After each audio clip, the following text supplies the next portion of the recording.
నమస్తే welcome to our channel.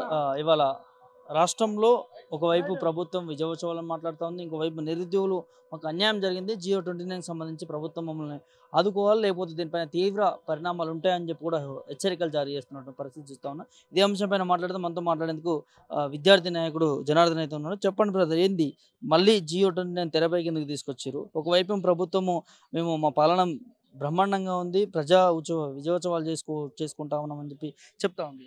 విజయోత్సవాలు చేసుకుంటుంటుంది. సరే, వాళ్ళు ఒక నిరుద్యోగులకే వాళ్ళ ప్రభుత్వం కాదు. అంటే తెలంగాణలో ఉన్న యావత్ సమాజానికి వాళ్ళ ముఖ్యమంత్రి, ప్రభుత్వం కూడా కాంగ్రెస్. కాబట్టి మరి అన్ని వర్గాలకు ఏం చెప్పిర్రో, ఏమేం చేసిర్రో, ఏమేమి హామీలు ఇచ్చిరో అన్ని తీసుకొని పోతుండొచ్చు. పోరి కాదనట్లేము. మాకు గోసపెట్టిర్రు. 29 జీవోని తీసుకొచ్చి రాజ్యాంగాన్ని ఉల్లంఘించిర్రు. రాహుల్ గాంధీ గారు ఒక్కాంచి రాజ్యాంగాన్ని కాపాడుతుంటే వీళ్ళు ఒక్కాంచి రాజ్యాంగాన్ని కాలుస్తున్నారు. ఇంకొకటి సోనియా గాంధీ బర్త్డే సందర్భంగా ఉద్యోగాలు ఇవ్వాలనే తోటి గ్రూప్ 1 నోటిఫికేషన్లో ఎన్ని అక్రమాలు జరిగినా, ఎన్ని జీవోలు అక్రమంగా ఉన్నా వాటిని అన్నిటిని తొలగించకుండా ఆ విధంగానే తీసుకొని పోతుర్రు. మాకు ప్రియాంక గాంధీ గారు ఇచ్చినటువంటి హామీలన్నీ ఇన్ని హామీలలో ఏది నెరవేరలేదు. 2 లక్షల ఉద్యోగాలు, SC ST బ్యాక్లాగులు, తర్వాత అమ్మాయిలకు స్కూటీలు, ల్యాప్టాప్లు, స్కాలర్షిప్లు సకాలంలో అన్ని అంశాలు ఉన్నాయి. ఈ అంశాలన్నీ నెరవేరలే కాబట్టి అంతేకాకుండా రాహుల్ గాంధీ గారు వచ్చి ప్రతి అనుక్షణం కూడా నిరుద్యోగులకు ఏదేమైనా కంటిరెప్ప లెక్క కాపాడుకుంటని చెప్పిండు రాహుల్ గాంధీ గారు. కాబట్టి కంటిరెప్ప కాదు కదా, మమ్మల్ని కలుసుకోలేదు మొన్న వచ్చినప్పుడు కూడా ఎంత ప్రయత్నం చేసినా. ఈ అంశాలన్నిటితోటి మేము కూడా ఖచ్చితంగా వీళ్ళు ఏదైతే విజయోత్సవాలు చేస్తున్నారో దానికి కౌంటర్గా మాకు జరిగిన గడిచిన 1 ఇయర్లో మాకు జరిగిన అన్యాయాలతోటి మేము కూడా కాంగ్రెస్ను నిలువరిస్తూ మేము పాదయాత్ర చేస్తాం. అంటే ఒకవైపు నిరుద్యోగులకు సంబంధించి అన్ని ఇచ్చేసినాం, ఉద్యోగాలు, జాబ్ క్యాలెండర్ అవన్నీ ఇచ్చేసినామని చెప్పి కావాల్సుకునే ప్రతిపక్షాలు రెచ్చగొడతా ఉన్నాయి, నిరుద్యోగులను వాడుకుంటా ఉందని చెప్పి కూడా గతంలో ముఖ్యమంత్రి కూడా మాట్లాడారు. ఇక్కడ ఏ ప్రతిపక్షం ఉన్నారు? మీరు ప్రతిపక్షము అంటే దానికి ఇంకా కొద్దిగా సైద్ధాంతికంగా మాట్లాడాలి. ప్రజాస్వామ్యం అంటే ప్రతిపక్షం ఉండాల్సిందే. ప్రతిపక్షాలు మాట్లాడొద్దంటే రాహుల్ గాంధీ గారు ఏదైతే ప్రజాస్వామ్యాన్ని కాపాడుతారంటారో దానికి కూని చేసినట్టు. కాబట్టి అది మీరు మాట్లాడు కరెక్ట్ కాదు, 100% అది తప్పు. ఇక మీరు దీన్ని రాజకీయ కోణంలో చూడొద్దు. ఖచ్చితంగా మేము ప్రజాస్వామ్యాన్ని కాపాడేటటువంటి వాళ్ళం కాబట్టి, ప్రజాస్వామ్య విలువలు తెలిసినటువంటి వాళ్ళం కాబట్టి మేము ప్రతిపక్ష పార్టీలను కూడా కలుపుకొని పోతాం. అధికార పార్టీ కొద్దిగా దురుసుగా ప్రవర్తించినప్పుడు, మా శక్తి సరిపోయినప్పుడు దానికి రాజకీయ రంగం పులువద్దు. అట్లా పులుముతున్నారని చెప్పేసి వాళ్ళ నిరుద్యోగులను ఇక్కడ ప్రెస్ మీట్ కండక్ట్ చేసుకున్నాం. మీరు అన్నారు ఆ రోజు 2-3 మరి బండి సంజయ్ వచ్చినప్పుడు అందరు వచ్చారు కదా, ఆ రోజు ఎవ్వరు వచ్చినా వస్తారు కదా. మీరు ఏ నిర్బంధాలు పెట్టకుండా ఉంచు, ఎంతమంది బయటకు వెళ్తారో చూసుకో. మరి నువ్వు ఆ రోజు TGPS దగ్గర మొత్తాన్ని మెట్రోని బంద్ చేసుకొని పోలీస్ ఫోర్స్ తోటి పహారాతోటి ఎంతమంది వచ్చారు? వస్తూనే ఉన్నారు, అరెస్ట్ చేస్తూనే ఉన్నాం. కాబట్టి మేము ఏమంటున్నామంటే దీనికి రాజకీయ పార్టీలతోటి పులుమొద్దు.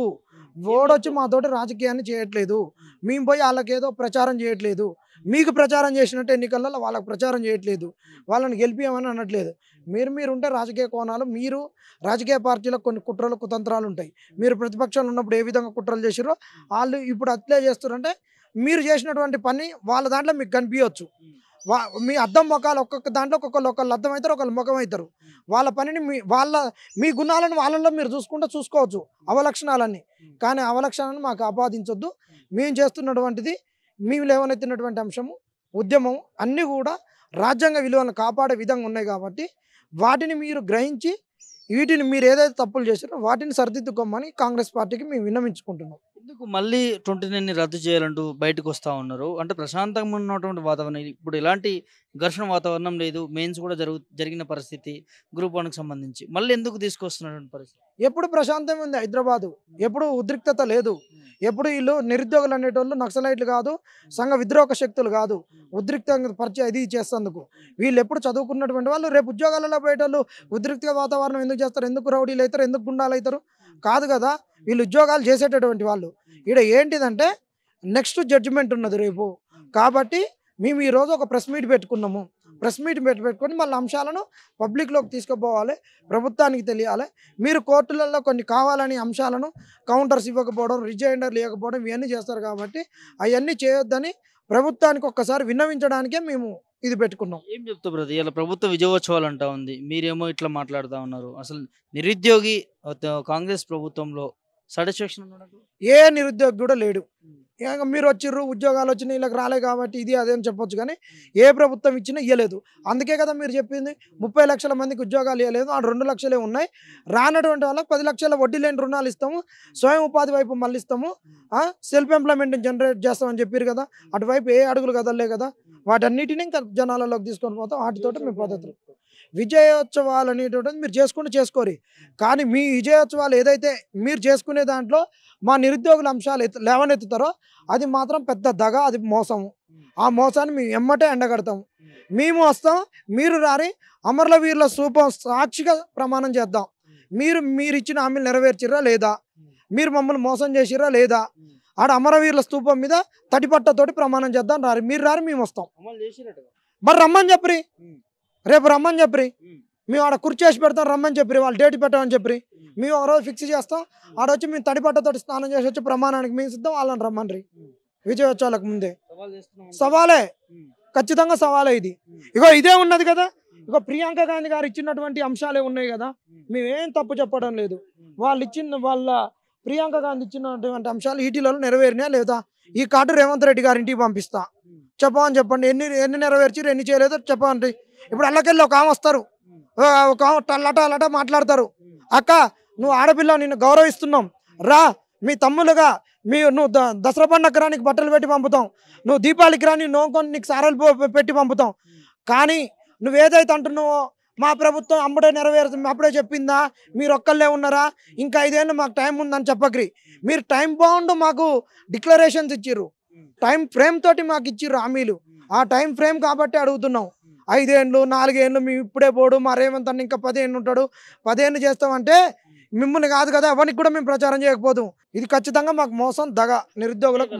10 సంవత్సరం పాలనలో నిరుద్యోగులకి అన్యాయం చేసిందని కాంగ్రెస్ ప్రభుత్వం మీరు చెప్తారా? అన్యాయం ఎందుకు అన్యాయం అంటది అంటే, వాళ్ళు 5 ఏళ్ళు అంటే మేము అన్యాయం అంటే ప్రభుత్వం మా మీద కేకరించి ఊహించేది, మా ముఖాన రెట్టేసేది, కాకి రెట్టేసినట్టు ఈ తెలంగాణ సమాజం.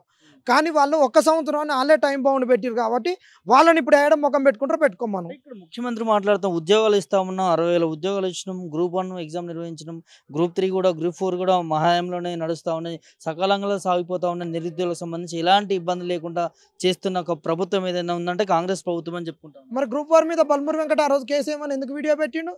ఆ వీడియోని అశోక్ సార్ దాంట్లో పెట్టిందని ఎందుకు డిలీట్ చేయించుకున్నాడు? ఆ వీడియో నేను డౌన్లోడ్ చేసి పెట్టిన, అది రేవంత్ రెడ్డిని చర్చకు రమ్మని చెప్పండి. మరి ఆయన Group 3 మీద పోస్టులు పెంచుతామని చెప్పిండు కదా, ఇదే పట్టి గారితో నేను కూర్చున్నా కదా. మరి పోస్టులు పెంచకుండా ఎట్లా పెట్టిండు? ఇదే పరీక్షలలో అన్ని పారదర్శకంగా అన్నాడు, ట్రాన్స్లేషన్ తప్పు లేకుండా అన్నాడు. ఈరోజు ఎన్ని ట్రాన్స్లేషన్ తప్పు వచ్చినాయి, అనువాద తప్పులు, ఇవన్నీ Group 3 మీరు ఇచ్చిందా వాళ్ళు ఇచ్చిందే కదా. మీరు ఇచ్చిన క్యాలెండర్ని ఎందుకు చించేసుకుర్రు, ఎందుకు తలగా పెట్టుకొని ఇంకొక కొత్త క్యాలెండర్ ఇచ్చారు? ఒక క్యాలెండర్ పోయింది, ఇంకొక క్యాలెండర్ ఇచ్చారు, ఇంకో క్యాలెండర్కి ఎస్సీ వర్గీకరణ అని మళ్ళీ సాకు చెప్పేసి ఇంకా ఆపుతూనే ఉన్నారు కదా. ఇవన్నీ కదా మరి మీరు ఇచ్చి తర్వాత మేము ఈ నోటిఫికేషన్లో subject to outcome of the SC classification judgment అని పెట్టకపోయారు, ఆ కమిటీ రిపోర్ట్ అని పెట్టకపోయారు, outcome of the committee report అని పెట్టకపోయారు. పిల్లలు చదువుకునేటోళ్ళు ఉంటారు కదా, ఈ నోటిఫికేషన్లు వచ్చినాయి అనుకుంటారు కదా. వీళ్ళంతా ఇవన్నీ కూడా లత్కోరు మాటలు. సంవత్సరంలో ఉద్యోగాలు ఇవ్వలేదా కాంగ్రెస్ ప్రభుత్వం? ఈ ప్రభుత్వం ఇచ్చినాయి చాలా తక్కువ, 5,000 లోపు కూడా లేవు. అన్ని గత ప్రభుత్వం ఇచ్చిన నోటిఫికేషన్లే. వీళ్ళు ఇస్తున్న 2 లక్షల ఉద్యోగాలు అయ్యి 2 లక్షల ఉద్యోగాలలో ఎన్ని ఇచ్చారు చెప్పండి. గత ప్రభుత్వం పెట్టినటువంటి తప్పుల తడకల ఉద్యోగాలు నేను ఎన్ని సక్రమంగా కోర్టులలో ఇది తప్పని నిరూపించి ఇచ్చారు. ఆ రోజు కోర్టుల కేసులు వేసి ఈ రోజు ఎందుకు వెనక్కి తీసుకున్నారు చెప్పండి. 60,000 ఉద్యోగాలు ఇచ్చిరట, మళ్ళీ 30,000 ఉద్యోగాలకు నోటిఫికేషన్ జారీ చేసిరట. మరి అదే చెప్పాలి. మరి అన్ని డేట్లతో సహా మరి అంటే హోల్డింగ్లు పెడతారు కదా. మరి ఈ నోటిఫికేషన్కి ఎందుకు ప్లకార్డులు ఇవ్వడం లేదు, ఎందుకు హోల్డింగ్లు ఇవ్వట్లేదు, ఎందుకు పబ్లిక్ ఐపీఏ నుంచి ఎందుకు మాకు యాడ్స్ ఇవ్వడం లేదు చెప్పానండి. పత్రికా ప్రకటన ఏమనండి, రేపు పత్రికా ప్రకటన ఇస్తే మేము కూడా ఇస్తాం. ఎట్లా చేయాలో సోషల్ మీడియాలో మేము కూడా అట్లనే దానికి కౌంటర్ ఇస్తాం. ఏంటి ఇప్పుడు Geo-29 మీకు న్యాయం జరగకపోతే తర్వాత కార్యాచరణ ఏంటి? ఖచ్చితంగా న్యాయం జరుగుద్ది. ఇక మేము కోర్టునే తెలుసుకునేది. ఇక్కడ మాకు ఖచ్చితంగా ఈ 2 రోజులలో మాకు హైకోర్టులో న్యాయం జరుగుద్దని మాకు విశ్వాసం ఉంది. ఒకవేళ ఏదన్నా సుప్రీంకోర్టులో మేము గెలుస్తాం, 100% గెలుస్తాం. మా డిమాండ్లు ఏం లేదు, ప్రభుత్వానికి ఇక డిమాండ్లు ఏం లేదు. మీరు ఇక్కడైనా చేసినటువంటి తప్పులను మళ్ళీ చేసుకోగరి. ఎగ్జామ్ నిర్వహణలో ఇంకా మీరు నేర్చుకోవాల్సినవి చాలా ఉన్నాయి. ఇచ్చిన హామీలను, నిరుద్యోగులకు ఇచ్చిన హామీలను తొందరగా నెరవేర్చుకోండి.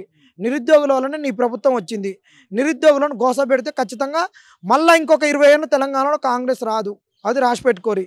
మేము మాత్రం మాకు చేసినటువంటి మోసాలను మీరు మోసం చేయలేదని మీరు పబ్లిసిటీ చేసుకొని విజయోత్సవ ర్యాలీలలో చెప్పుకుంటే ఖచ్చితంగా మేము చేసే పాదయాత్రలో మీకు ఎంత కౌంటర్ ఇవ్వాలో అంత కౌంటర్ ఇచ్చి ఊరుకుంటాం.